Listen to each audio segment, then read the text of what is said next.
Welcome to fire kitchen. இன்றைக்கி என்னென்னு பார்த்தீங்கன்னா ஸ்ப்ரிங் பொட்டேட்டோ நம்ம பீச்செலாம் சாப்பிடுவோம் இல்லையா, அது நம்ம வீட்டிலே பண்ணலான்ற பண்ணி பார்த்தோம். இது சூப்பராக தான் வந்திருக்கு. ஒன்றும் இல்லை, நம்ம நல்லா மண் இல்லாமல் தோலோடு கழுவிட்டு நம்ம இது மாதிரி ஒரு குச்சியில் குத்திட்டு நம்ம இது வச்சுருக்கோம் இல்லையா, கேரட் சீவுறது, அதை வந்து இப்படியே நல்லா அழுத்தணும். ஆனால் கொஞ்சம் நல்லா ஸ்ட்ராங்காக அழுத்தி ரோல் பண்ணிகிட்டே வந்தால் இந்த மாதிரி வந்துடுது.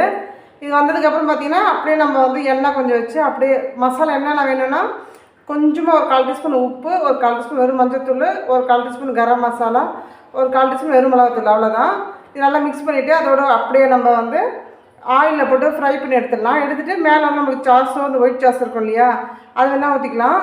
நான் வந்து டொமேட்டோ சாஸ் ஊற்றிருக்கேன். இது எப்படி இருக்குன்னு பாருங்கள். இது வந்து வீட்டிலே பண்ணது. டேஸ்ட்டு பார்த்திங்கன்னா அதே மாதிரி தான் இருக்குது, நம்ம பீச்சில் சாப்பிட்ற மாதிரியே தான் இருக்குது. எந்த டேஸ்ட்டும் எதுவும் வித்தியாசமாக நல்லா சூப்பர் டேஸ்ட்டில் இருக்குது. ஓகே, இது ரொம்ப ஈஸியாக நம்ம வீட்டிலே செஞ்சிடலாம். பசங்க கேட்கும்போது செஞ்சு கொடுத்துடலாம். நீங்களும் ட்ரை பண்ணி பாருங்கள். ஓகே ஃப்ரெண்ட்ஸ், இந்த வீடியோ பாருங்கள், பிடிச்சா சப்ஸ்கிரைப் பண்ணுங்கள், லைக் பண்ணுங்கள், ஷேர் பண்ணுங்கள். அடுத்த வீடியோவில் பார்க்கலாம். டாட்டா, பாய்.